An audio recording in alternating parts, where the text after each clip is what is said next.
to yell at the beginning of the show for? We're live. Sandor Ligetfalvy.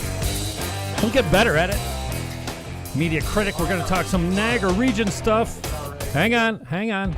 Wait for it there, Sandor. Wait for it, my brother. Oh, yeah. Wow. That was a banging intro. What is is that intro? That is Jay What is Beatty. that intro? That is Jay Beatty and crew. The first one's called... Very nice. The first one's A Deep Dark Hole.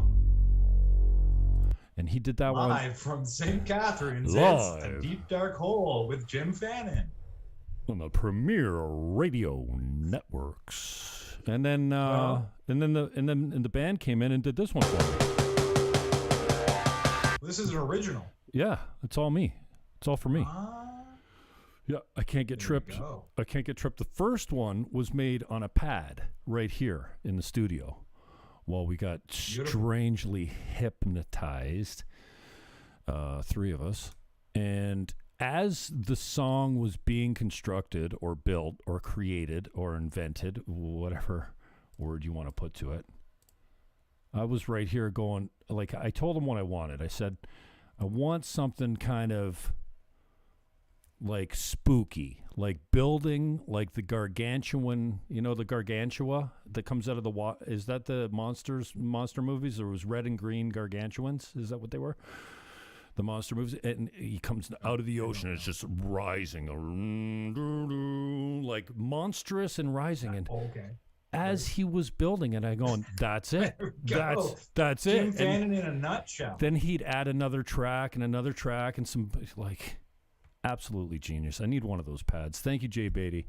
I'm forever mentioning him on the show and forever grateful for that. That turned in a cool little intro for me. So now I just need a more creative video stinger. You know what I mean? But anyway, welcome to whatever we're going to call this. What are we doing tonight, brother? Hanging out? It's a Friday night. We're talking about regional council being in dysfunction. You The presented. meeting went till 1 a.m. yesterday. And you presented it. I today. clipped it. I clipped part of your presentation and put it up. I see you put the whole thing up. I'm presented to regional council. Thanks. Yeah. It went all right. I didn't know I could zoom on my face, though, at the time, so my head was tiny. Look at this. You can zoom. Look at this. That's better. Did you know you could do this? Doesn't work on You my like, screen. you like headroom? I need a Like little headroom context, because or do you like I'm close-ups? the video director, right? So I need that headroom at the top. So this is how the media presents a story, and this is the story. I'm having fun tonight, Jim. It's good to be with you. I don't get out much. We're on lockdown. All right. Well, I've got until the acid kicks in, and then all bets are off. And then we're in big trouble. All bets are off, dude. You We're see, in because huge trouble. I have a resting bitch face that's mostly down. I notice, like, in my interviews, if I'm just plain faced, I didn't think I had one of those faces, but those people that when they're resting bitch face, it's down. Some people have a resting bitch face that looks like they're happy. And those are the people that you say to all the time, dude. Do you ever get ever get depressed? Do you ever get angry? Like, what's your problem? Wipe that smirk off your face. Well, should we have a topic?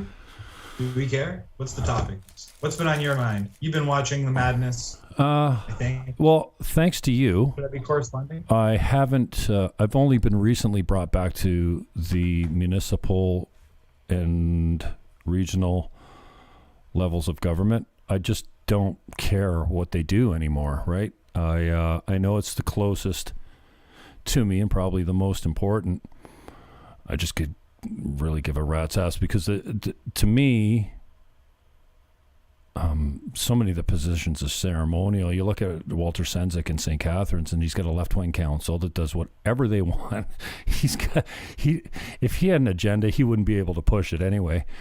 Walter Sendzik done absolutely nothing since he's been elected. This is his second term. He did create one hell of a hashtag, compassionate city or some shit like this. And so I cannot be angry or disappointed with anything that Wally Senzik has done, because he hasn't done a damn thing. At first, when he came in, he had this. I know he's got this one Niagara vision, right? He's always talked about it in the business community. Amalgamate. He amalgamated the St. Catharines Thorold Chamber of Commerce. And basically, he didn't amalgamate anything. He just renamed it the Greater Niagara Chamber of Commerce, because none of the chambers would come with them, because he was a strong-arm dude as the GM or the executive director, whatever they call him, at the Chamber of Commerce, right? And he was trying to push this agenda. Nobody bought into it. So they're the Greater St. Catharines Thorold Niagara Chamber of Commerce. I heard this. I'm not sure, and it doesn't really matter. But was he the GM of the Grape and Wine Board when they changed and reimagined themselves into the Niagara Wine Festival instead of the Grape and Wine Festival, like everyone calls it and knows it by? What a failure that whole thing was. Grape and Wine continues to underimpress all the time, and I've been critical of them for years. So I've only just come back to it. I've really got nothing to be upset about Walter about, except standing up and saying, dog whistle for white supremacy to Dave Bilsma. That's right. That's Bush. That's Bush. Yeah. Well, I mean, last night. And when he first came in, just let me finish up. When he first came in, they had an open seat. I think they wanted to try and work it dual duty or something they were calling it.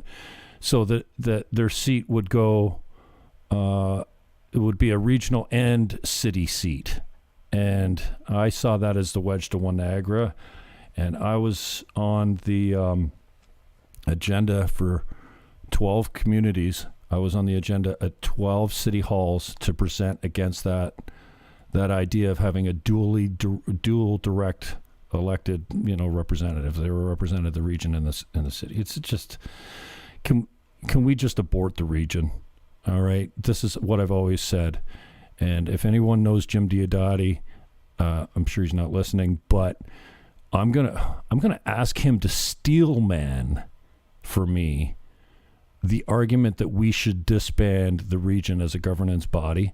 We can turn it into a service provider, a bulk buyer, a provider of whatever, water, waste systems, whatever. We can amalgamate a bunch of this, and take that off the cities, and then just let the cities rule themselves, man, because the region has no idea what's good for Fort Erie as compared to Niagara and the Lake. Yeah, they got represented, but it's so dysfunctional. It's so bloated. It's a bureaucratic mess. And we could cancel a whole bunch of fat cats and councillors that really are putting on a show to make themselves look good. This is what we do now in COVID, right? We make it look like we're doing stuff. We pass laws that don't mean anything, like the mask bylaw extension last night. But dangerous the whole way through, right? So I've only just recently come back to this, and then, of course, Grant LaFleche pulls me back in because, well, he's just being an absolute dolt out there as far as biased media coverage. And I was broadcasting last night because I have to push myself to do my Thursday night shows because I haven't been feeling well for a long time, and it takes a lot out of me, right? So I really got to talk myself into rolling. And then you said you were going, and I ended up going over 2 hours last night in a monologue, basically just rambling about stuff that I'm so deeply passionate about. People think, well, you come out here, you like to hear your voice. No, I'm hurting, okay? I'm fucking broken, and I'm bothered by all this stuff, and I can't believe that you guys are just buying into it. I'm not the only one. There's some people that think like me, but I'm just brokenhearted that people are walking around in the lake, at the beach, with a freaking mask on their face. They're masking their children. And Sandor, I don't want to blow too much up your ass as far as smoke, or praise you too much, but you actually made a huge difference for me. You were on me. You've been on me for years to come on as the Brock Bug, and I kind of just I don't know, Brock. I know it's very you're talking about important issues, and then when you hit the scene with where I guess it was with the masks. and then I interviewed you, and then I got to go meet your wife and child.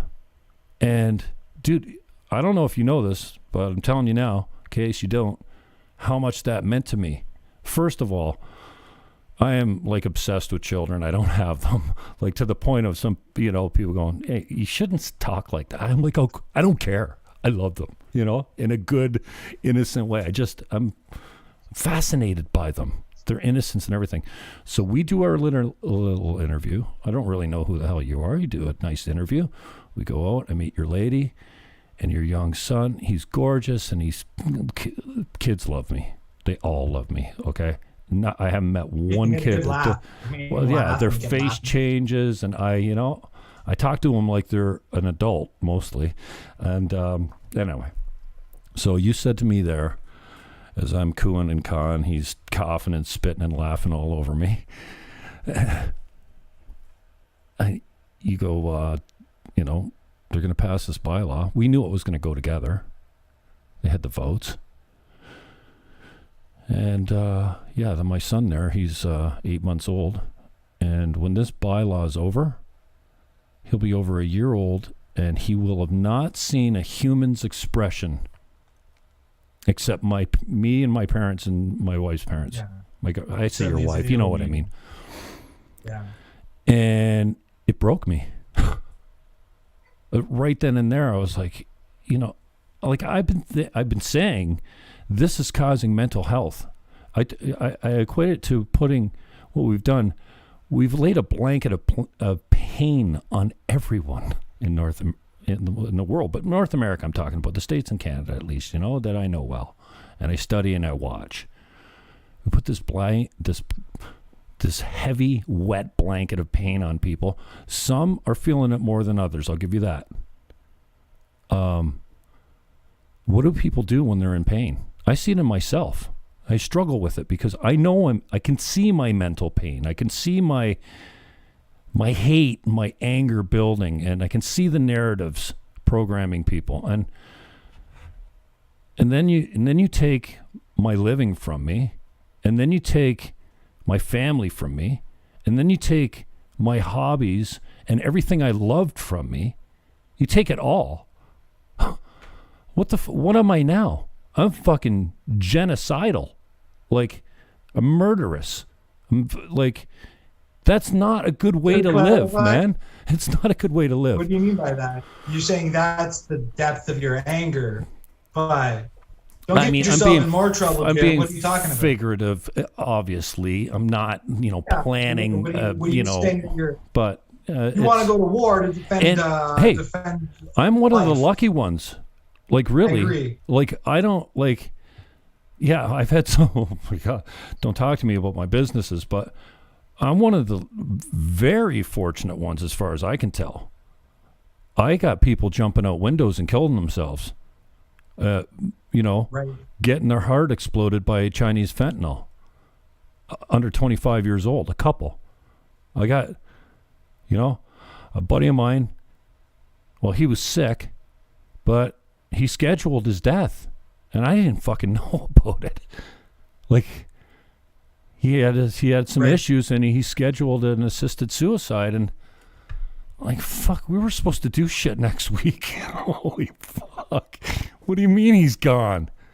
There's a lot of pain out there, and I'm the least of the examples of that, I think. I'm suffering a little bit. Yeah, I've got some, there's been an impact on me, but not nearly what a lot of these people are going through.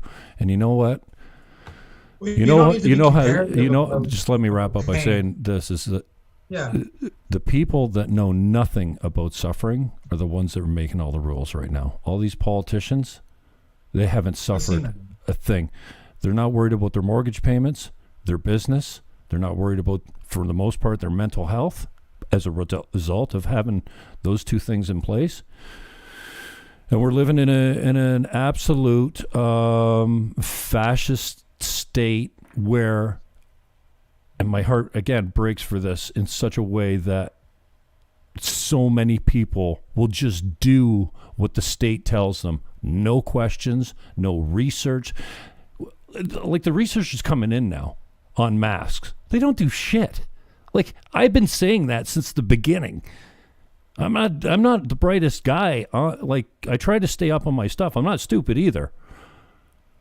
But now the studies are coming in where they've done side by each mandates versus non. There's nothing, no difference. And I think that they're causing mental health issues, and I think we'll have long-term lung issues. It's obviously you're reducing the oxygen flow. You don't want a filter on your breathing apparatus, you dumb sheep. Yeah. Miser here. Thank you from D-Live. Sheep are programmed, no critical thinking. But I don't know why I'm surprised. Because I must be surprised because I'm brokenhearted by it, right? If I wasn't surprised, I would go, oh yeah, stupid humans. But yeah, so anyways, that's a little bit about where I'm at. Sorry to ramble, but it's Friday night and I've had a drink. I'm on a drinking broadcast with Jim Fannon, folks. I'm in trouble tonight. I appreciate you sharing that with me. I've had a drink. I appreciate you sharing that with just me. one shot in this liter of. All right. You can say the F word, Jim. It's all right. No, I'm trying to clean that up. I'm trying to clean that up because, using language like I use does not help the message, and I can be funny without swearing. But when I get passionate and I lose when I get passionate, period, I let it rip and I say whatever is there. And I do normally have a filthy mouth, except when it comes to the JFC and the GD, the Lord's name in vain, the goddamns and the Jesus fucking Christs and stuff like that. It kind of makes my skin crawl. So I don't say those words because if I ever did, it would make my own skin crawl. So anyway. Yeah. Let's talk about what you're up to and how is your family, man? What's the impact been on you before we get deep into regional politics and media bias and whatnot? And actually, you're going to carry this. I'm going to put you full screen. I'm going to mute my mic. And I got to go make a drink. I said enough. You can carry this for the next 7 minutes. Don't leave me languishing here. Yeah, I'm all right. I'm not going to necessarily go on and on about my family. We're doing well enough. Not suffering acutely. The future is concerning. I think we're just responding to what you were saying earlier about, you said to improve the discourse. Yeah, I think that there's too much on the line. There's too much at stake to be frivolous with our words. And so I maybe have been frivolous with peeling up stickers, but since then I've been extremely careful with my words. And I think I've put the public through a bit of a head twist, because it's the clown making the best points. Peeling up stickers was a clown-like act. And yet, you think obviously you think you're carrying a little bit of radical baggage into your presentation or when you introduce yourself, because you've already been made popular or aware. Asset, it's what? It's almost an asset because it reduces the expectations. Oh, okay. It's like, when I'm talking to you, I'm not even considering that anyone that you're talking to at regional council has any clue about that. So I'm glad you brought that up, because I wouldn't think about it. I figure, they went around the circles with a lot of snickering and laughing, like, oh, this guy, what kind of father is he going to be? And, it went around. I don't know if regional councilors cared enough to know about that news story, but it was the news of the day in August last year. And it did go viral, and it was a major demarcation point between my previous life and my life after that. Okay, let's talk about that then, because we got some time tonight, right? Just go into what happened and the idea behind it. What broke for you where you're like, okay, let's go. I'm doing this. I think I had a sense that following my instinct would have been, it was like pursuing a dream. And so back in April, the day after my son was born, I was sent to Shoppers Drug Mart to to get some supplies. And the experience was extremely disorienting. That was the first time I saw stickers on the ground. This was mid-April, and there were stickers, and I'm like, we're being told, like, sort of cow-like, told where to stand. It's like Looney Tunes. You're told where to stand, and it got to me. It upset me and bothered me, and I had wished at the time that I could peel them up. I just wished I could, and then I didn't, because you can't, you know. And I went about my life, and it was April, so it was brand new in the pandemic. So the discourse, I didn't want to take a stand. I went on Twitter or Facebook, and I said, you know, I don't believe in this, which caused social fallout, which we've been dealing with all year, of course. And then by the time August rolled around, I had the inspiration to just pursue that vision that I had in my mind in April. And then I did. And it wasn't really a big deal. It was very interesting to become the virus. So I went viral. I engineered myself to go viral. So I engineered myself as a virus. And it wasn't a very viral meme, but it was still viral. It did probably a few 100,000 people were exposed to it. And that brought in a lot of negative attention, a lot of positive attention. And it also psychologically hardened me. Once you've been through the fire, you're not really as afraid of what people think anymore, because you can't be. So that's part of the advantage of being infamous or being post-shame. I consider myself to be post-shame, which means all of the shame games that people throw. It's like, if you have a good sense of who you are and what you're about, then other people's words, their shame games, they can't mean anything. Of course, we have a social structure. And so in a society, people's reputations are built around people's perceptions. And that's probably a good thing.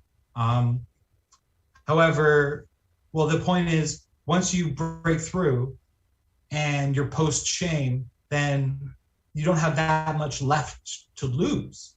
So a lot of people are like, I don't want to lose my job. I don't want to lose my reputation with my family or my friends. I don't want to speak up. It's more trouble than it's worth, and all those things.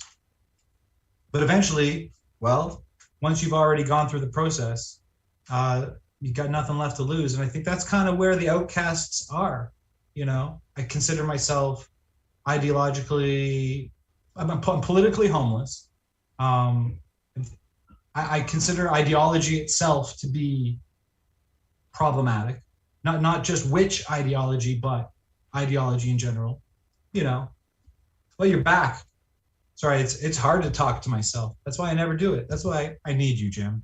I need to speak. I've been back for a while. You can see me. All right, so yeah, we got a good idea how that goes. So, did you basically what broke for you was your child was born? Is that when everything changed? Skin in the game. And then, you decide, I'm gonna put something at stake. I'm gonna put some skin in the game, as you say, yeah. And then, I want to tell you a quick story, Jim. All right. I'll tell you a quick story to really put this in context. So there's this guy named Derek Soberall. Derek Soberall was an Occupy Toronto, Occupy Canada organizer. And in April of 2020, he reportedly set himself on fire. Oh, you got to hear this story, Jim. You got to hear the story. You got to know the story, Jim. Come on back. I know, he's got a drink. He's got to take a leak. Dude, I can still hear the story. Stop chirping. I told you if I leave my chair, it's all good. Don't panic. I'm right here. Keep going. All right, you can hear? I can hear, yeah. This is an important story to me. It affected me a lot. So basically what happened is Derek Soberall was an activist with Occupy Canada. And reportedly, he set himself on fire and killed himself going up against the lockdowns in April of 2020. And by the time August of 2020 rolled around, I was feeling pretty upset. And instead of setting myself on fire, instead of going on a killing spree, I peeled up some stickers. That's what I did. because I calculated that I had limits and that I wasn't willing to sacrifice my whole life to make a point.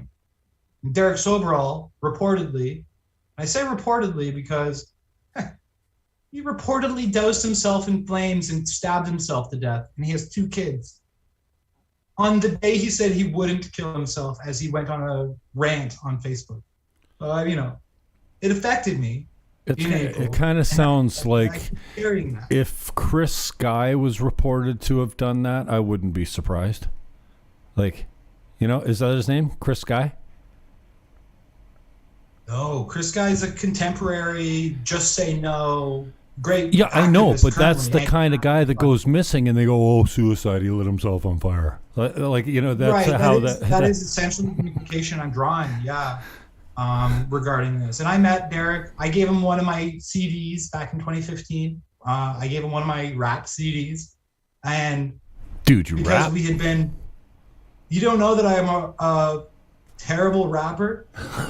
You don't know? I have a whole repertoire. Oh, you have to. I'm anti-woke. Dude, you have to embarrass the hell out of both of us tonight and break out some beats.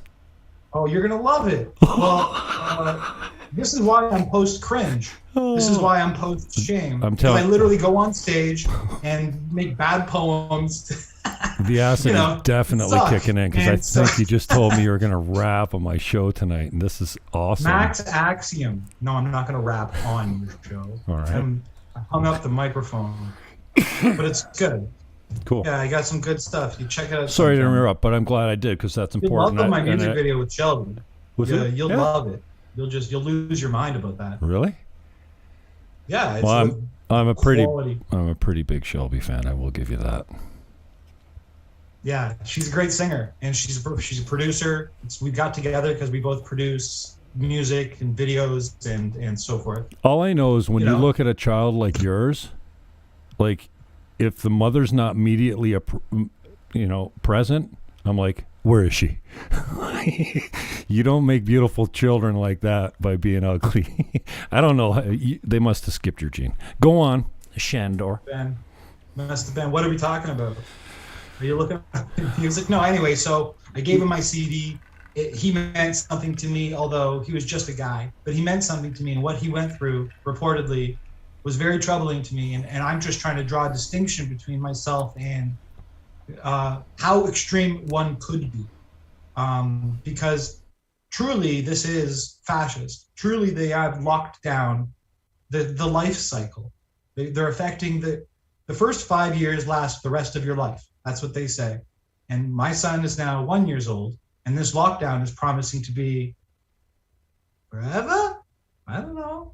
Mm-hmm. Anyway, so it's a bit stressful. And so Jim, what I've tried to do is, since January 6th, which was obviously the Capitol riot, and since January 20th, I've all of the federal level, big level politics has been way over my head. We've spent since 2017, we spent 3 or 4 years arguing about high level political debates on the national and international stage. And we got our asses kicked. We lost. And we ignored the local scene.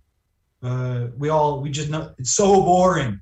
The local scene is so drag your eyes out. It's just horribly boring, which is why that's why I'm here today, is to talk about the local scene. But my point is, I felt that I've been much more effective with my time by focusing on specific local issues.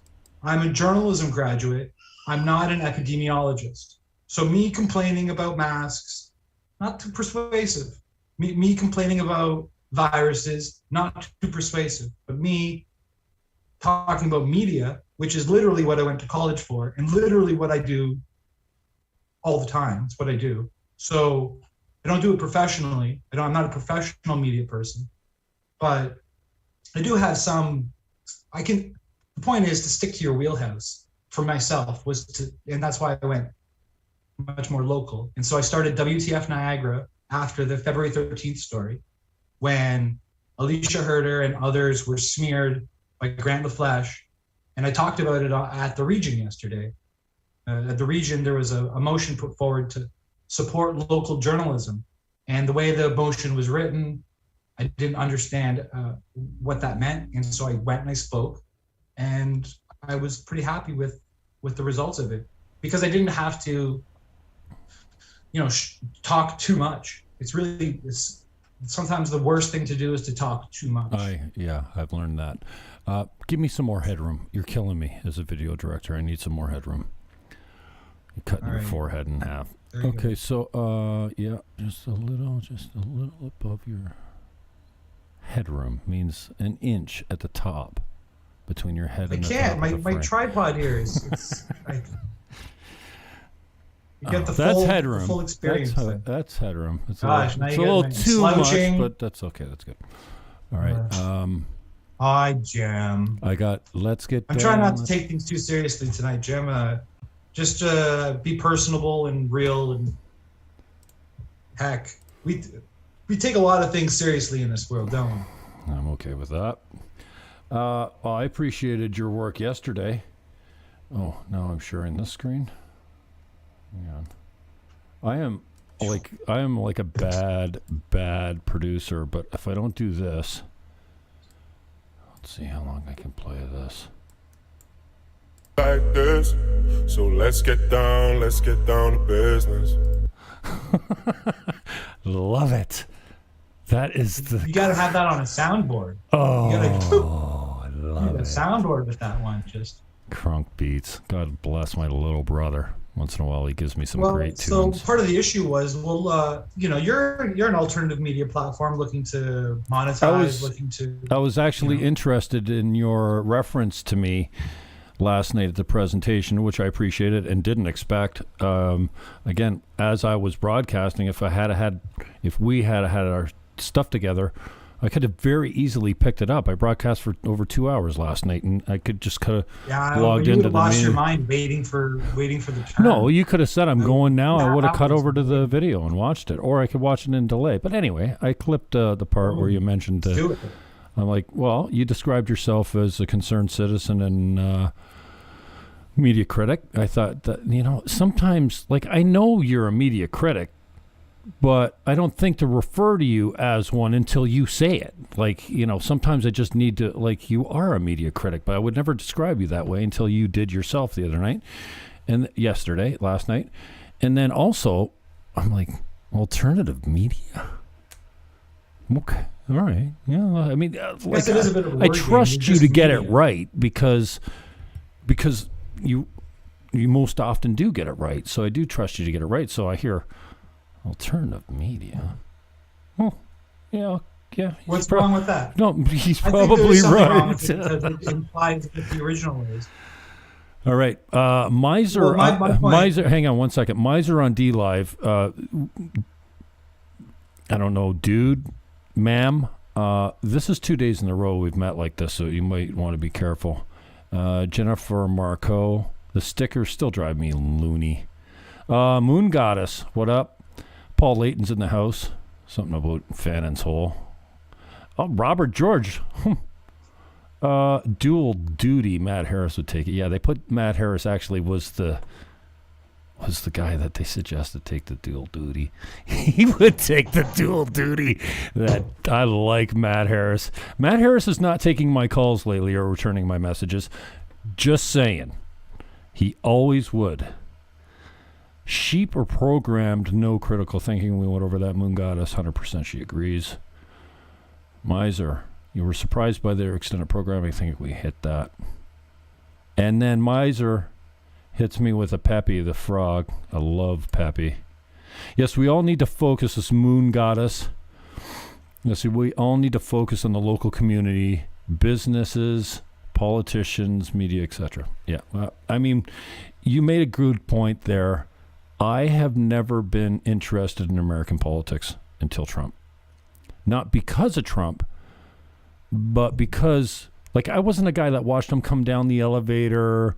I did predict he was going to win. And I wasn't married to it. I wasn't like rooting him on. Like, I don't remember being all that much of a fan. But then slowly, very gradually. As people misrepresented everything Well, he yeah, stood for. I found myself in a position of defending him because all the clips that the mainstream media were talking about were clipped out of context. All of them, to make him look horrible. 100%. And so I found myself just coming to his defense because he didn't really say that. Or he said this in this context, right, and you edited it out. And then that was the first thing. And then he started busting my guts. Like he's outrageous. Right. And the consummate entertainer. Yeah, a guy like me that really appreciates an anti-establishment leader. Can you imagine? Right. Like he's the first. Well, I don't know. I don't know the history of presidents, but anti-establishment and president don't usually go together. You know what I mean? They all fall in line. Barack Obama had all these plans. We had so much hope for him. He didn't get anything done. All he did was divide America, you know? And then it turns out he was evil, like spying on Trump and all that kind of stuff. So first it was that's probably first they made me reluctantly defend him because they were taking him out of context. Then I was starting to find him funny, and then everything he was talking about and all his actions that he took, I was like, okay, well, yeah, a wall at the southern border sounds reasonable because you want to control the flow of illegal traffic. I like the way he dealt with China. I don't know. No Trump hater can tell me anything that they would have done differently that Trump had done, if they know the timeline. Like when he, declared an emergency, when he canceled the flights to Europe, when he canceled the flights to China. Like he took some serious, like when he came out in the press conference and said, I'm closing all flights to Europe, I was shocked. I couldn't believe it. Like that, I was like, whoa, and so I just fell in line with his immigration thing. Look what we got in the border now. Nothing but a big chocolate mess. And so I just found myself, and I've had a red pilling over the last 5 years. So Trump helped with that, I guess, because I was leaning more moderately or to the right. Guns, more gun laws aren't making safer communities. We know this. Bad guys use guns. They don't have permits. Stop it. Stop going after legal citizens. And, when 9/11 happened, 9/11, sorry, I thought we'd go back to our churches, our schools, our gardens, our dinner parties, and our families. Like really get in tune with what is important.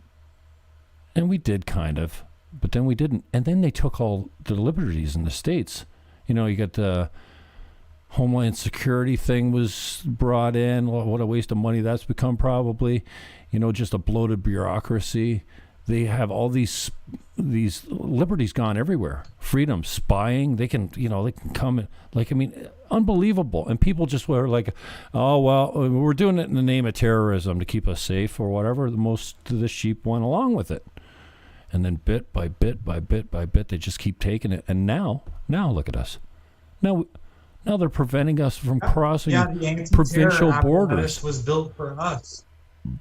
They exploited the fear. They exploited fear of 9/11 and xenophobic fear of 9/11, and they built an anti-terror apparatus for what they said was Islamofascists. But it turns out it's for all of us. We are now the insurgents. Which is probably why they had a general leading the vaccine distribution. That's what you've gone through is reflective of what I've gone through, which is probably why we're friends. So were you a lefty then? Very relatable. Are you back from being a lefty, or like you? Am I a Canadian? No. Are you a red-pilled former progressive? I don't know. Were you progressive before? Were you a lefty? What do I mean, I don't know what those terms mean now. Well, am I a 2021 lefty? No. A 2010 lefty? Yeah. No. Did I like Barack Obama? No. Did I believe his bullshit? No. In 2008? No. Did I like John McCain? No. I went to journalism as an anti-war reporter. That was my goal. It was 2003, and I thought that the Iraq War was absolutely unnecessary and contrived and a human crime against humanity. And I thought that I should participate by being a journalist. And I guess that was a little idealistic. I mean, by the time I finished journalism, I realized that the industry was pro-war. It's pro-establishment, whatever the agenda is. And yeah. War sells papers, man. War is good for business, right? And that's another thing I liked about Trump. He was the most peaceful president of our time. Like, he literally, he was sending a squad to Iran. He called them off. He could have very easily just dropped bombs, right? And he's de-escalated all the peace agreements in the Middle East. I don't understand the Jewish-Palestinian thing, or the Arab-Palestinian thing. I really don't. As a lefty, I used to come down on the side of the Palestinians. Like, what do you think? What do you think's going to happen if you keep people in an open-air jail and control everything, including water and food that goes in and out? What do you think they're going to do? Yeah, they're going to throw Scud missiles at you every chance they get. But I don't have a deep knowledge of it. But as a lefty, I was, Gavin McInnes said the other day, you can't be anti-Israel without being anti-Semitic. And I really disagree with that. I disagree with Israel on a lot of things. Anyways, we're not going there. Let's shift gears into why we came here. You, I thought, had a really solid presentation. For those that haven't seen it, you can go to WTF Niagara. It's a group on Facebook. Is it a self-contained clip, just your presentation, at 10 minutes? That's correct. I like Rob Foster. I've had him on the show before. I haven't talked to him in a while, but he's like he called you Sandor, and he said, I think I massacred your last name. And you're not like, no, you hit it perfectly. And I'm shouting in the background, it's Shandor.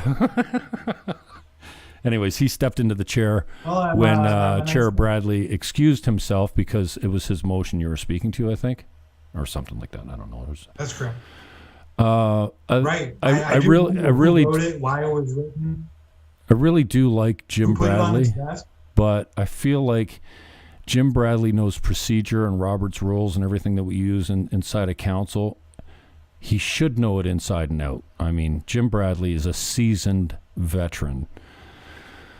So to see him decline like he obviously he's getting older. I'm not saying there's anything wrong with that. I really do like Jim Bradley. He's always been very kind to me, regardless of, his, official statements to the contrary. I think Jim Bradley actually is a guy that knows me pretty well. You know what I mean? He's seen me in many elections on many different sides of issues. And, but to see him really grasping, like, Tim Rigby is guilty of this too. I really like Tim Rigby. I don't agree hardly with anything he says or does at council, but he just, like, Tim Rigby should know what process is. Tim Rigby is always the guy who's like, what are we doing here? Are we speaking to no, you can't. No, that comes later in the agenda, Tim. No, but I want to say this now. No, Tim, it's like later. It comes later, And I found Jim a little like that last night, like helplessly flailing to the clerk and going, where am I? Anyways, give us the rundown of what brought you there, and then, hey, dude, if you've got your presentation handy, if you could just hit all the points that you hit in that presentation, that would be helpful. I don't know how you're going to approach this, but tell us a little bit about what led up to it, anyway. Well, for me, it was an opportunity to speak to council in a way that was not the controversy they would expect. Something that's not particularly controversial. I mean, all it is a motion about supporting local media. I mean, when I say not controversial, it's not like muzzling our children or anything. it has a different tone of discourse. And so I thought it was a good opportunity for me, specifically as a media critic who's focused on local journalism in the last 2 months, to bring it forward. And so I brought forward the story of the February 13th story. And I also mentioned that Bilesma and Diodati were raked over the coals for agreeing to come on your show. And so I said, like, hey, you can feel what you want to feel about that decision, but the Niagara Dailies took a sharp editorial slant in response to that issue, revealing, I think, very clearly their bias. But also, I mean, we can also, I can add now the comments about Oosterhoff being in that editorial, and obviously the St. Catherine Standard, the media apparatus which the St. Catherine Standard represents now, has a very distinct political bias. And I don't think that they shouldn't have a bias, because everyone has a right to their own. Not only do they have a political bias, just to interrupt for a second, is that as you're talking, I'm thinking to myself, they're guilty of letting their feelings get in the way. Like, there's a personal dislike for certain personalities and their narrative and what they're selling. Maybe the political party that they're involved with, maybe the people they hang around with, and maybe the language that they use, myself included. The Standard seems to be guilty editorially of letting their feelings drive the news. I think it's more cynical than that. I think that feelings are merely the manipulative tools. It's not that they have feelings. They have readers, and readers have clicks. Readers have feelings. So if you want to talk about whose feelings are being played on, it's the readers. You know, what we saw last week was someone actually said that coming on your show is the kind of thing that leads to 8 women getting shot. Like the shooting 2 weeks ago in America. So the media creates like these little tiny meta moments, and then the reader puts it together in their head and then brings that back out, and they've created an environment of discourse which is entirely toxic, or they're profiting from. I don't want to say they've created it. They're profiting from, they're exacerbating an entirely toxic environment. And I mean, it's practically a cottage industry to take screenshots of hot takes of people who have been completely manipulated by the media. And when I say the media, look, I think that there's a competition problem in Niagara regarding local media. And in Canada, really, who is the conservative media in Canada? Conservative, that's just to use a term to draw a competition. No, I think that they take on your naughty language because in a way it's elitism. That kind of locker room talk, that kind of bar talk, that kind of populist, the way people actually talk, that's not acceptable. That they have a sterilized, creamed down language system, and that's part of I don't want to call it indoctrination, but it's part of the inculcation where you have, you know, it's like being groomed into a society, and so they want to control the competition. You, Jim, you represent competition, and me, I guess, you know, if I took it seriously, I could represent competition. We could represent competition. So no wonder they're going to pick on your words and to represent you as not good enough, because they want you to believe that. First of all, they want to get in your head and make you quit so that they don't have to defeat you. You defeat yourself. So fuck them, and keep doing you. That's my point about. I'm so tired. These guys in the media is the industry has shrunk like 1,050% in the last 20 years. You say everyone's desperate for whatever job they have, and they know that they have to toe the line to have their job. Well, you mean the media industry? What are we talking about? $60,000 a year, $80,000 a year. What kind of jobs are these? Probably not even that. Okay, just to have a seat at the table of the media.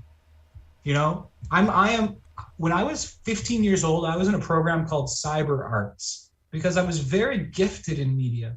In fact, my whole generation was told the media is the future and you can have a seat at the table. And so I became a bit of an expert. I have a talent in it. I think I made a good point there about them getting in your head or getting in my head and saying, you're not good enough. Don't take yourself seriously. Don't be the competition. You couldn't possibly compete with us. Fuck off. In my bedroom, I decimated the Niagara Dailies in the last 6 weeks because of the February 13th story. And I've never asked for a single patron or anything, and I probably will never will. Because it's just, I'm doing it because they're hurting people with lies, you know, and I really get nothing out of it. In fact, it hurts me because I'm not working on my projects as an artist and as a developer and designer. So that's an issue. That's an issue for all of us that have a passion that doesn't pay. Yeah, nobody knows I'm a video game programmer. Mm-hmm. You know, nobody knows that I actually have a life. I'm a musician. I'm an artist. I'm a father. You know, what do you play? I appreciate Jim that. Or you're a rapper? That's not a musician. Oh, you play guitar? Oh, good man. I can play the D chord. Okay. Act excited. I bet you can play the D chord. Thank you. That's better. So you made. I'm having fun. I had about this dysfunctional region. I had Mark Emery on today. Point and laugh, folks. Point and laugh. Everything Mark Emery said today in my interview with him was. You breaking up? No, I'm not breaking up. You breaking up? I'm not breaking up. You breaking up? Breaking up is hard to do. Jim is a kick butt drummer. I don't know. I'm good, man. I'm breaking up. Yeah, are you? It's not you, it's me. Okay. It's not you, it's me. Let's get down to business. Jim is a kick butt drummer. Yeah, except there's no evidence of it. Matthew James Blake is going to hang with me tomorrow. You got me? Sometime after 3:00. He's going to play. We're going to do a show. He's going to drop some jewels. And I think I'm going to play drums. Why not? He's got no video, though. Okay? Just audio. That's it. I don't want anyone seeing me. Yeah, I was... MJ came over the other day. We had a few in the house. I don't want to out them, but one is on the broadcast right now commenting. And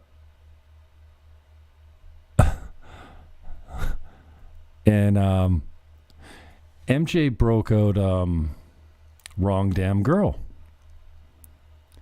So it could be because he was on the guitar, the acid is definitely kicking in now. And we're going to be tripping on acid tomorrow night too. Actually, I'm not tonight, but maybe tomorrow we will be. Wait, hold on a sec. Wrong Damn Girl. Yeah, I've got a couple. You on acid on the Jim Fannon Show right now? I've got a couple hits of blotter, and I'm not afraid of doing them. So I'm not dropping the whole thing because I don't want to trip balls. But if wow. My plan is to pick up MJ tomorrow at 3 p.m. I'm bringing him straight back here. And if we'll probably get a show done and out of the way first. But if we happen to drop like a quarter hit, I think it'd be interesting to do a show where we start out straight and then an hour and a half later we're tripping balls on Sid. Like even if it's a quarter hit, it's still like you still can't wipe the smile off your face and everything is funny. And I'm not sure that anyone else will find it funny, but I think it would be great to go, okay, here's an experiment. We're broadcasting live and we're dropping A-teams now. I'm not sure what's real in this context, but I'm amused. I'm completely serious, dude. I did acid 2 years ago for the first time as an adult. Did it a lot in high school. Like every weekend in grade 10. Laser Floyd. tripping balls. Never had a bad trip ever. And a couple years ago on New Year's Eve, I think I had one hit or whatever, and a buddy of mine split a half. And, several hours later, we took the other half. We were having a lot of fun. And I woke up the next day. My stomach was sore from laughing. My face was sore from smiling. I wasn't hungover. Well, we didn't drink that much, but you had, I don't know if you've ever done Sid before, but you have that little, it's hard to describe how you feel the next day. It's not brain dead like some drugs. Anyway, MJ's going to play live for us tomorrow. I'm excited about that. I'm not sure how we got down that rabbit hole. But it's Friday night.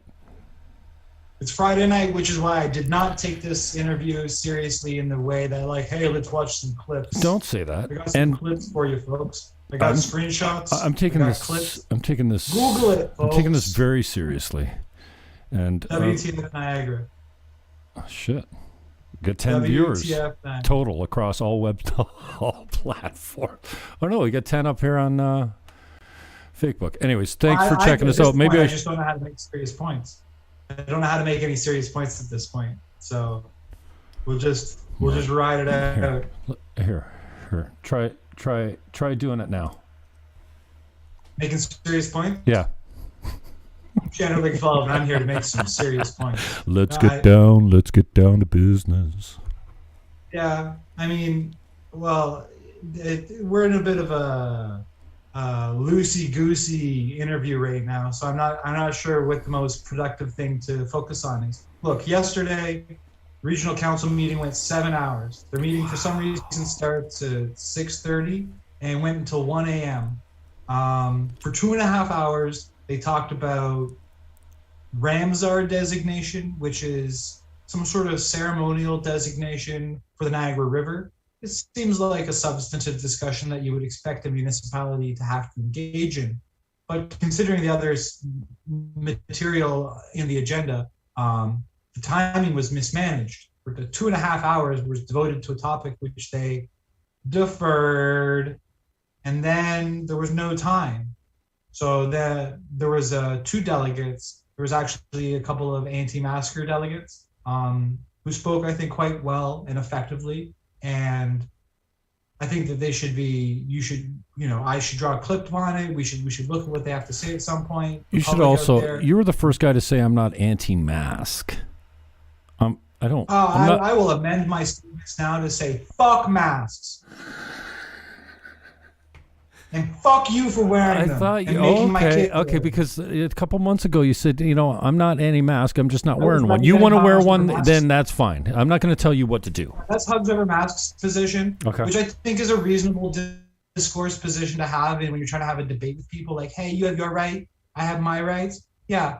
Okay. Masks my body, my choice. Masks are hazardous. So I am now in the position where I would like to see masks banned. I think that masks should be banned, that the exemptions should be medical exemptions if you have to wear a mask. Who has to wear a mask? No one. Masks should be banned. So, I mean, in September of 2020, yeah, I was pro-choice about masks. It's 2021. Fuck masks. Sorry about using the F word on your show, Jem. I know that it's no, that's my view. Look, I don't touch vaccine issues. I can't touch vaccine issues. Vaccine issues. Don't touch them. Why? I'm not an epidemiologist. You don't have to be. Again, you don't have to be. How many issues can one man represent? How many different opinions can a guy have? All of them. All? Yeah, you can have an opinion on everything, dude. My goodness, I'm not running for president. I'm just trying to be persuasive on something, And so that's why I try to not go the full gamut of political discourse. But here we are. Really can't avoid it. I try to be focused. My social media is just ridiculously focused. I only produce specific pieces of media and and they're very local. They're very specific. I try to create unique content, original content. I don't engage in any signal boosting, pretty much at all, about any issue. I only entirely focus on original content that I produce locally. So WTF Niagara has that stuff. Pretty much everyone watching at this point knows that. I'm not sure what the most productive thing for us. Earlier in this conversation, you mentioned you support the region, you cancel the region, defund the region, and I like that stance. Obviously, I think that's an important debate that needs to be raised because, well, I mean, obviously we need some sort of regional municipality, but the way things are going, it seems dysfunctional. So I was talking about that 7-hour meeting last night. My point is you don't actually need a regional municipality. You actually don't. Actually, it's harmful because it's more distant. Well, how else are we going to have a regional bus? No, that's a service the only provider. way, Jim. No. You have a service provider that's got an elected board of directors, maybe. I don't know how it... I'm going to ask Diodati to steelman that argument because I'm tired of this. This is... You want Diodati to sell you on having the region? When Niagara Falls has been I think by it'd be an Niagara interesting over question to ask again. Jim live, to ask him to steelman the argument of disband the region, why we don't need it. And how we could benefit from it. You want him to give you the best argument to get rid of the region? I think he's intelligent enough to think on his feet and I hope, see both sides That's of it. not the argument you need to beat. Huh? You need to beat the best argument for why Listen, we have the region. No. Jim Diodati's probably number one. He's like, besides Senzik, they're probably like running for first place for One Niagara. I could be wrong on this, but One Niagara was a big movement not long ago. And it's dead now. Everyone thought Ford was going to come in and amalgamate all the cities into one huge friggin' super city. That would be the worst thing ever, and I'm glad that Ford backed off that. And I'll give him props for that. I'm not a huge Ford fan, but I was really happy. Two things. No elected chair. I wasn't a big fan of that. I like the way they selected around the horseshoe. Okay, maybe it's backroom boys, whatever. I don't care. I'm okay with it. I don't need another bureaucratic position with hundreds of thousands of dollars of campaign funds to get reelected across the province. And plus the big cities benefit most from their candidates that they support because they have the population to support with the votes. So I was really happy with two things. One, he didn't amalgamate the region. Everyone thought he was going to go to 3 cities or whatever. I had a meeting with Sam Oosterhoff on this. He took my meeting knowing who I was. He spent half an hour with me in his constituency office, and he was so straight and so frank. And I had met Sam before. Actually, a friend of mine debated Sam, and we had something to eat after. We were in the same bar afterwards. I would say we went for drinks, but Sam doesn't drink. So we were outside. Greg took him outside and he came back and he's like, I fired all the questions at him. He passed. I'm sorry. He's 20 years old, but I'm not a conservative. I don't agree with everything, but I drilled this guy with all my questions and he answered them all right. So I already had some respect for Sam, And then to see him I've also got to call out to Sam. Somebody get me Sam. I do have an official request to get Sam. He seems to be okay at making his own news, so maybe he doesn't want to come on my show. But I'm happy that Jim took a stand. I told him that. I talked to him the other day on the phone, just like I did Billsma. They wanted to talk to me before we took to a live interview. Jim actually wanted to give me a chance to back out. He says, I'm coming at you this way. Okay. And if you're not comfortable with it, I'm giving you a chance to. I'm like, well, you think you scare me? I can handle you, Jim. He's going to shine some light. I know you. We know each other. We've had had great conversations before. And you know what's going to, I'm not going to promise this because Billsma was a little bit more vanilla. That's his way. You know what I mean? But Jim's got a little bit more abrasiveness to him. And I have some issues that I'm comfortable going at Jim at, right? And one, I told him on the phone the other night, I'm like, Hey, be careful about you white knighting about me too much. Well, I know he said some outrageous things, but I want to go shine some light in these dark corners. Like he was like agreeing with them when he said, "Oh, he's accused of medical misinformation and misogynistic comments and what do they call it, incendiary comments." I gotta look up that word. Doesn't sound good though. Bob Cowan, thank you. Hey, have me on the show. You think I'm incendiary? Homophobic, bigoted, misogynistic? Have me on the show. I'll give you 5 minutes, and you realize that I'm just a big, sensitive boob. And I get carried away, I get passionate. I know what I'm passionate about because I broadcast about it a lot, so now I'm rambling. Maybe a little. I feel like the Muppet just hooked me with the cane and took me off the stage. So anyway, I don't know what I'm blathering about now, but props to Jim for standing up. And we're talking about the region. We're talking about Trew.Tube and Niagara Falls in the region. And I'll ground the conversation by pointing out a few facts. Thank you. I pointed this out before prior. There's 7 regional councillors from St. Catharines, 4 from Niagara Falls, and each of the other municipalities, I believe, have 2 each. Look it up. The point is, St. Catharines has the largest block of voting power in the region. And if we look at this is what I said to you the first time I was on the show. I called them the St. Catharines cabal, and they're an influence group who wields influence both within St. Catharines and outside of St. Catharines.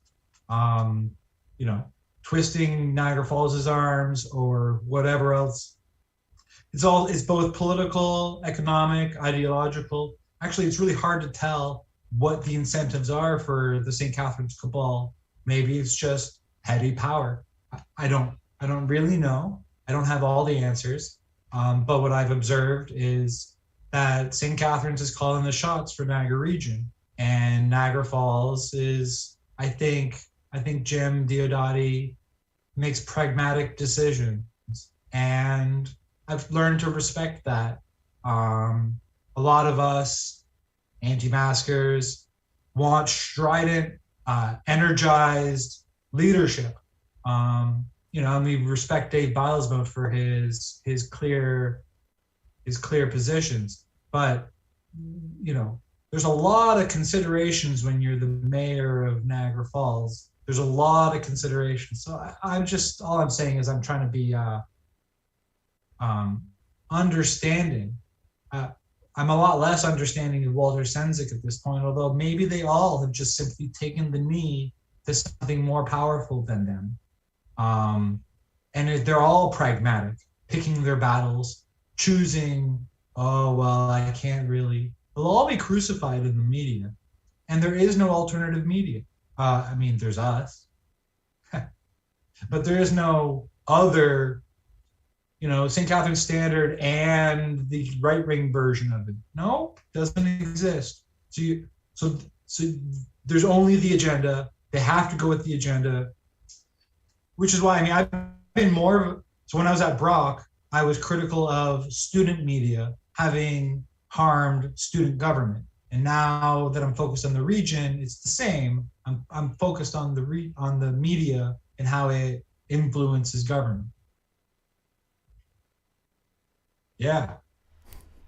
Usually I can hear the cadence in someone's voice when they're wrapping up, but once in a while they just stop, and I'm like, oh, okay, you're done now. That's what happened to me last night too. I was just like, I'm done.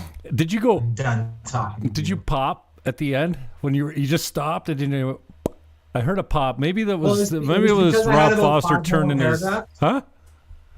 I had about 5 more paragraphs. Oh. I was going to lay into them one more point, which was that the only thing we're going to learn from this motion was who thinks they benefit from the media.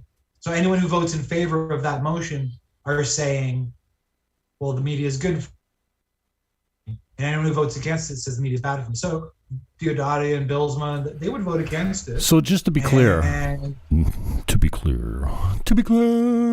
that's for my Letterkenny friend. To be fair, that's it. To be fair, This was an ambiguous. This whole presentation that you made before council the other day was brought on by an ambiguous motion that what? They were trying to ask the federal government to create a friendly environment for the media. Is that what the thing said, basically? That's right. They wanted to urge the federal government to quickly pass legislation to improve the economic health of struggling media entities. Oh, the economic health. Like Justin Trudeau hasn't given his favorite media outlets enough money yet? They want what? They want the standard $600 million yeah. is mentioned in the motion. It's like, yeah, you already threw $600 million at it. Let's do some more.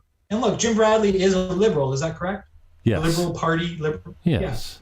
Yeah. So I think it's reasonable to ask, what's the federal objectives of this motion? I mean, all of the problems present, all of the solutions. This is Bradley's motion too. Solutions. I don't know motive, but like. No, this is Bradley's motion. He brought the motion, right? Yeah, he brought the motion. The chair can bring motions. Man, I'm so out of the loop as far as Robert's rules or That's why they set the. That's why the other guy was chair. Down, Foster was it? When I spoke, just because it's. Does it seem like they're not even hiding the ball anymore? They're not even trying to hide the ball anymore. They're like in plain sight. And well, what are you going to do about it? Yeah, exactly. We better act right, or they're going to talk about it on the Jim Fannon Show. We better make sure we get our shit together, folks, or the Jim Fannon Show is going to rake us over the coals. You know, the region is very, kind of with impunity. So we didn't even touch what happened in the meeting in this conversation, but they passed the mask bylaw in a twist, and it just drives you crazy. It's so mind numbing that no wonder people tune out. And maybe I'll make this point that. It takes so much energy to give substantive, informed response that no wonder people resort to negative language like "fuck off." They don't literally. I'm sacrificing time with my family and my job in order to make smart, informed responses. To check the facts, to look, check my assumptions, try to make a good comment, and still, And so no wonder people resort to negative comments, because it's expensive. It's emotionally expensive to take things seriously. Yeah, it's taxing. No wonder, especially when it doesn't turn out to be like effective. Taxing for sure. Yeah. It's there's not too many that are standing up to it, and some would look at this motion and go, whatever. How does it affect my life?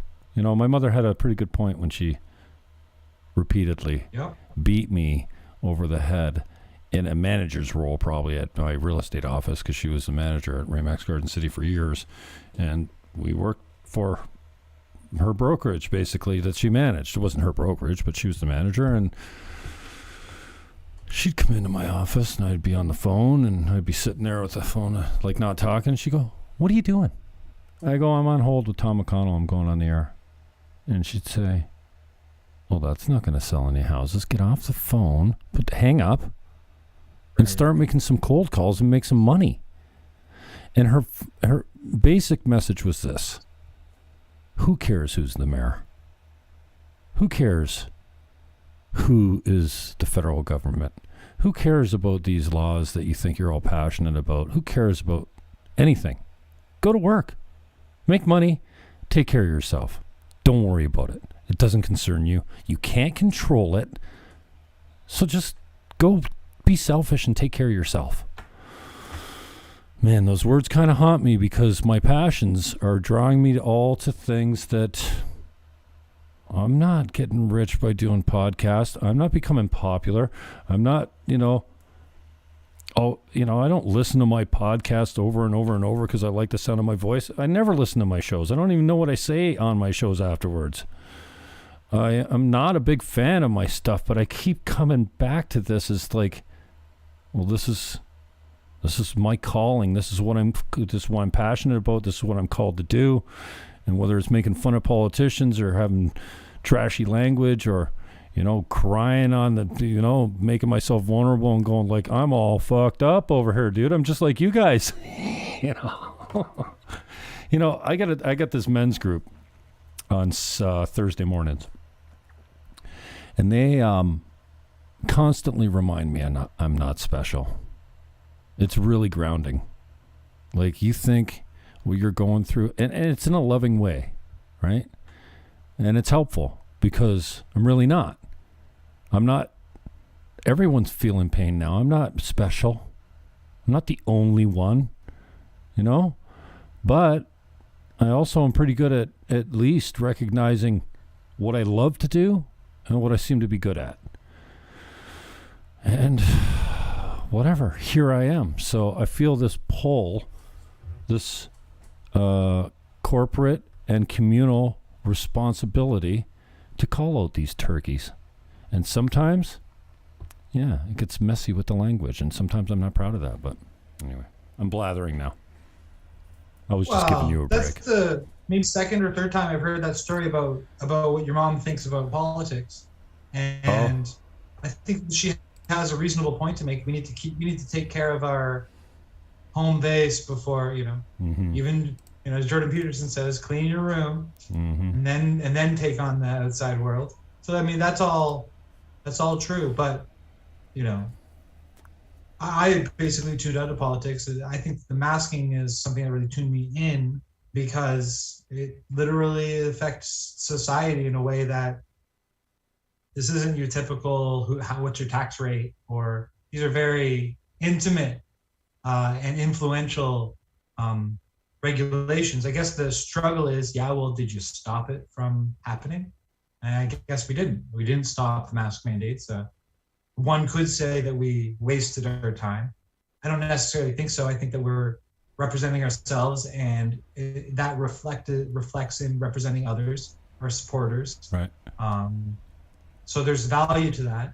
As long as we put ourselves and our passion objectives, the things that we're motivated through, basically because of moral imperative, motivated to engage in this way, it needs to be in context, in perspective of the rest of our lives.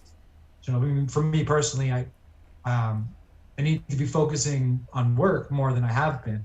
I just have to be. I have projects to finish. I have products, and I'm proud of them. I would like to be able to represent myself as more than a media critic. That's really, it's like, you criticize the media? That's really impressive. I mean, there's a lot more I could do with myself. I want to be a computer programmer. Yeah, okay. I am a computer programmer. Sandor, I have products. Tell me something. I don't want to get too personal. It's certainly putting you on the spot, but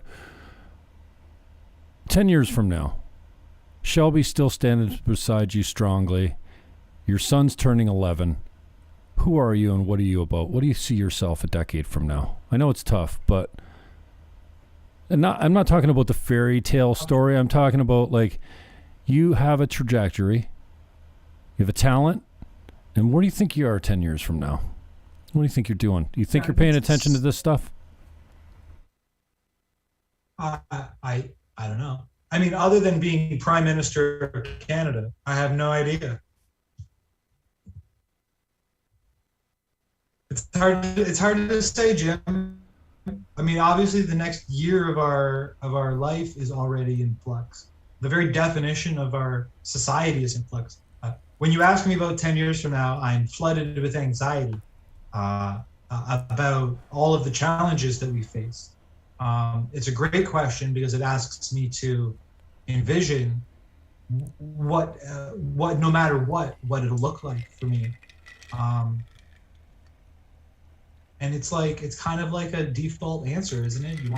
I want what one would want, which is safety, comfort, and security for my family. A sense that the world we're giving the next generation has equality of opportunity and freedoms so that each person, including my children, can pursue that. I think it's the best way I can answer the question. I mean, 10 years from now is 10 years ago compared to 10 years from now is like half your life. I'm 37. I've been through quite a bit. I thought you were a lot younger than that. I'm a bit older than you thought. Yeah, I mean, I'd like to be successful. Jennifer, thank you. How can you envision when we have no idea if we'll be full-on communist country? Well, I don't know who said that on the comments, but Jennifer Marco. Newsflash, we are full-on communist country. Mm-hmm. Not even a country. It's not a country. I can only hope that the pendulum eventually swings back, and I'm talking about the political pendulum from the left to the right. Although, well, I mean, we probably had equal, but I mean, the conservatives act a lot like the liberals these days. And I know when the pendulum swings, people get hurt in the process. But it seems like we take turns. We go too far left. We come too far. Well, I don't think we've ever gone too far right. I mean, we don't have an absolutely capitalist system from the standpoint of free market where there's no regulation. So there is, the idea of government and regulation and taxation and all that kind of stuff. I mean, we're never going to get away from that. And those are lefty policies, especially as they grow, right? Taxation grows, government grows. The conservatives are saying, no, smaller government. And I constantly make this point that the political spectrum is comprised of the moderate middle. And the moderate middle is about 97% of us, liberals and conservatives that share values. And it's only the radicals on the edges, on the extremes, where the bell curve is really flat down at the bottom. We're all up in here, all the fat part. There's 97% of us, and we forget that the 1% and 2% of the radicals are on the right and left are so few in number. And I'm waiting for the day that the majority, the silent majority in the middle, liberals and conservatives that have more in common than these goofballs on the left and right, on the radical ends, realize that we need to take action.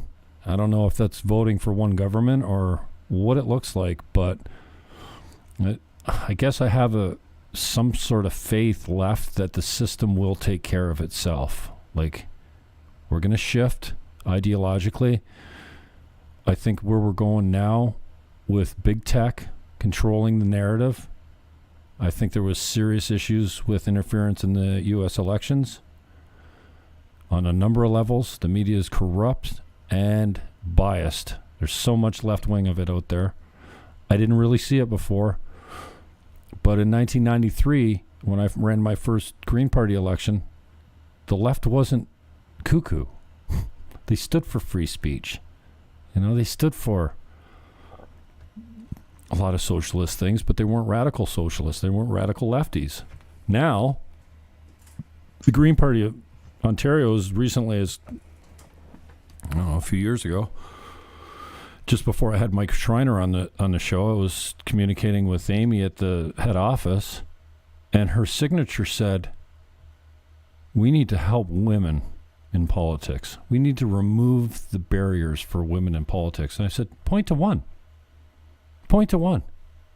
She gave me a bunch of articles about a bunch of stuff. There's not one law that prevents a woman from getting into. It's not like they need more signatures or more. Like, we don't. They're not. I mean, they're special. They give life. They need protection. But they don't need special treatment. We're not equal, men and women. I wish we'd stop pretending we are. It's just a fact.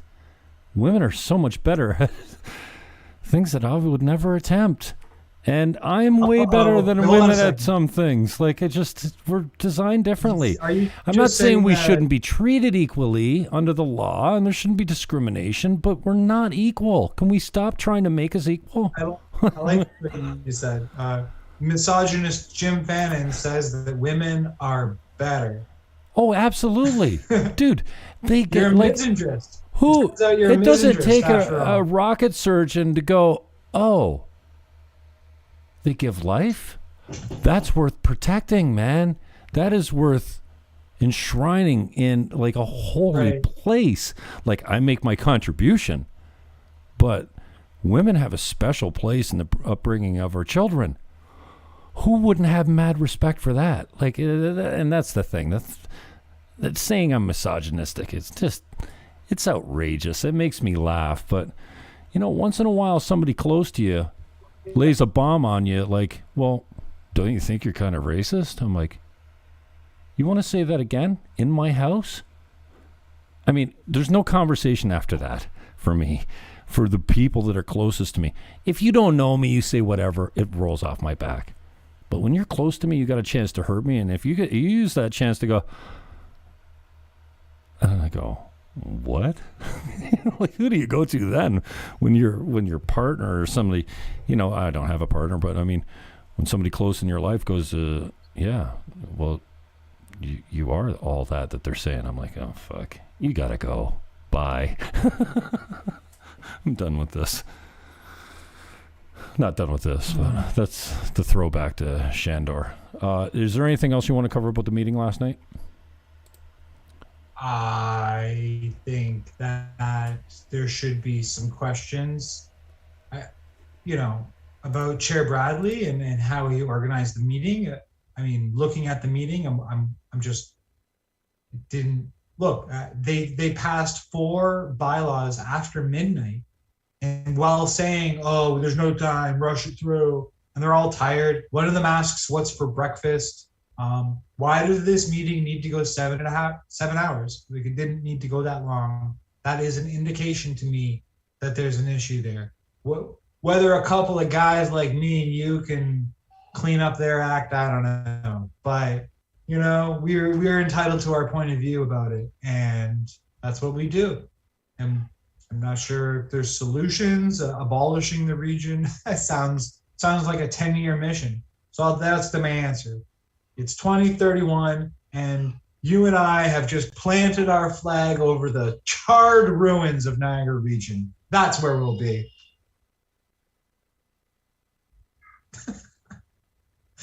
Oh, man. I think he took a leak. I think Jim Fannon's taking a leak right now. I'm on alone with you fine people. That's all right. We're probably going to wrap this up pretty quick. I'm right here, Soon. brother. I'm right here. Oh, you're here still? I'm just stretching. I thought you were off leaking. No, just stretching you out and seeing if you'd panic or not. You held strong. Nicely done, brother. I appreciate you presenting last night. I know it takes a lot out of you. The emotional toll is significant. If you're like me, I used to be a caller to the Tom McConnell Show. Just thinking about calling Tom McConnell Show makes my pits, see, I'm dry. I'm normally dry. If I spend 45 seconds and just fantasizing of calling the station and what I'm going to say, my heart rate goes up and my pits get soaked. It takes a lot out of me, man. And I think Like a normal reaction. dude, I'm pretty sure I have my shirt on backwards. Okay. I did take it off. That's the kind of show it's been tonight, folks. I should change right here on that. No, I won't do that. You're tuned in far too hairy for Inside this. Out with Jim Fannon.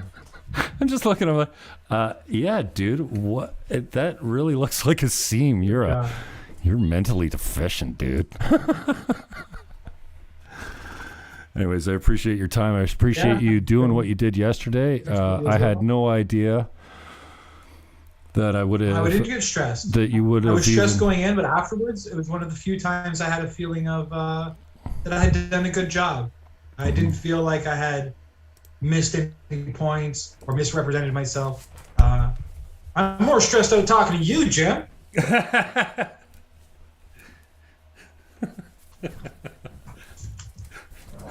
Been good to have you. Let's talk again. Like and subscribe. Send hate mail to. Like and subscribe.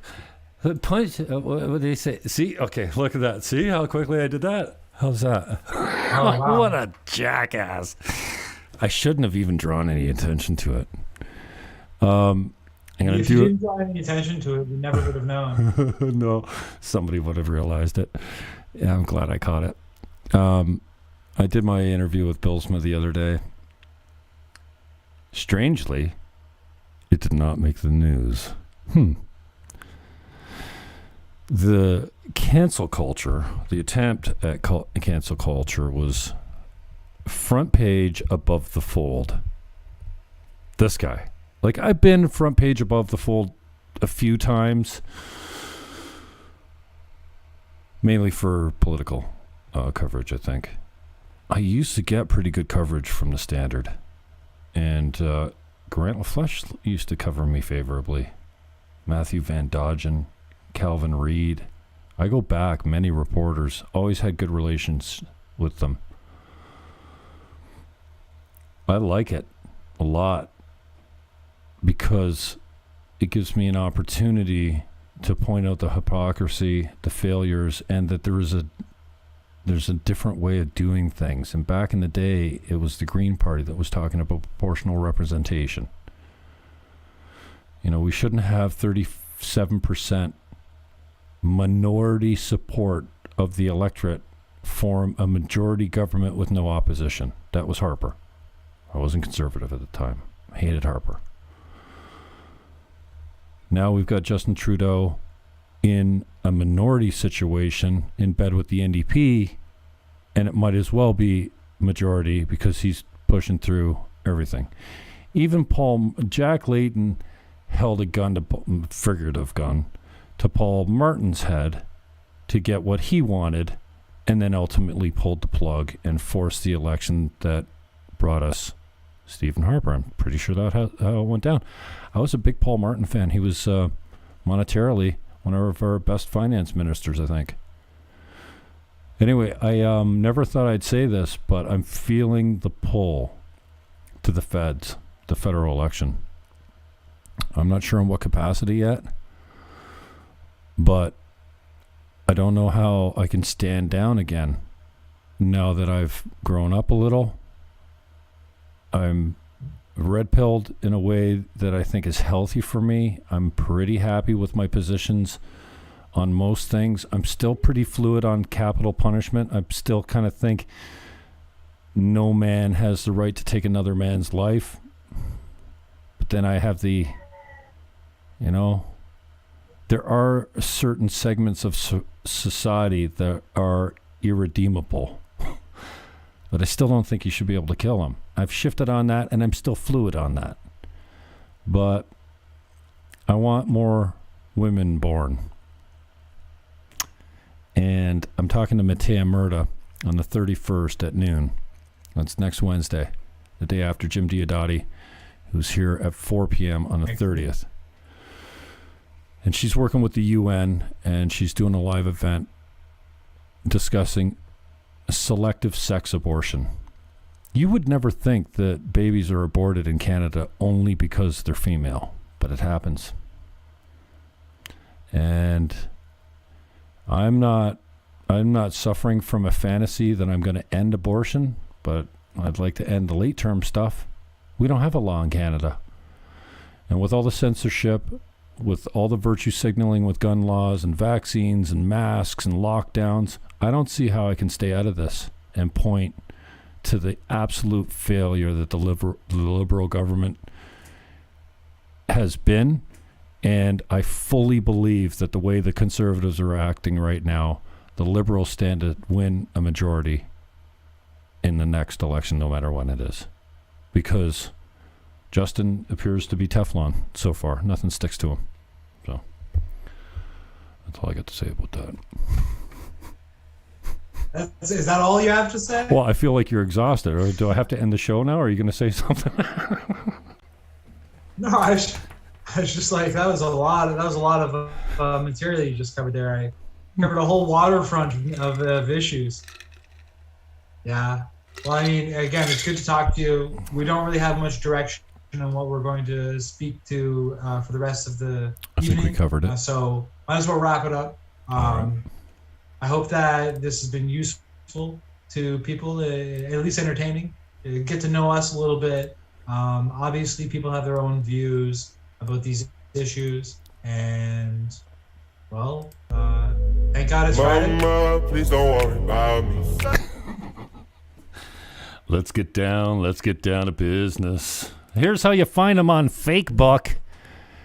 Sandor Ligetfalvy. I'm getting better at saying the name. I'm good. Here is where he's at on the Twitter. Punch him up. WTF Niagara. And then you get a Facebook page too. WTF. You could probably get to it here from your... say hello to Shelby for me. Tell her I love her. Man, that child. We need a visit with the wife and kid. I'm more concerned with hanging with the kid. It'd be great to see Shelby as well. Hop in. Appreciate your time, brother. It is 8:41 on a beautiful Friday evening. I hope that you and your family are well, Sandor, and I hope that you watching out there are good. Paul Layton, what's up? Love you too, brother. Moon Goddess, Jituska.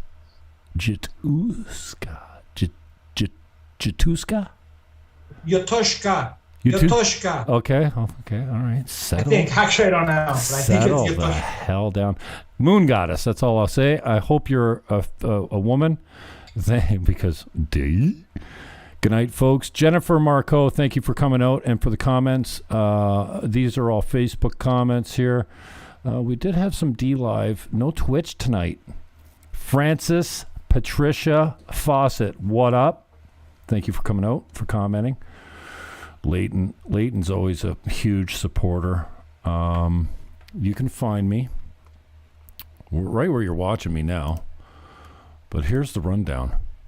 Smash that like button. Share, subscribe. Patreon.com/free speech. You can become my third Patreon. I only got 2 Patreons in the last week. I never had one before. Whoa. Well, I think it's because my page wasn't public. Dork. I finally made my page public, or published my page. If you want to make a contribution, I don't beg for money, but if you go to PayPal, I'm realestate@teamniagara.ca there. Goes straight into my bank account. Woohoo. My web guy loves that. I have a donation for $500 next week to go straight to the website. You guys says, I'll give you $500 towards the website if you want. Like, whoa. Facebook, Twitter, YouTube, Gab, Me, We, Instagram, LinkedIn, TikTok, Telegram, Parler, Twitter, Clubhouse, Signal, PayPal, Patreon. Dude, if you can't find me, I'm everywhere. What else we got here? New messages. Moon Goddess, have a great weekend, you too. Paul Layton thinks Moon Goddess is a goddess. I love you, man. Thank you for your time. Thank you for watching. Peace. Love. Hug your neighbor. And whatever you do, take that filthy, dirty diaper off your breathing apparatus. It's killing you. And it's not accomplishing anything else. I'm going to end the stream, but we're going to stay on, Sandor, if you don't mind. Thank you, everyone, for watching. I gotta pay. We are.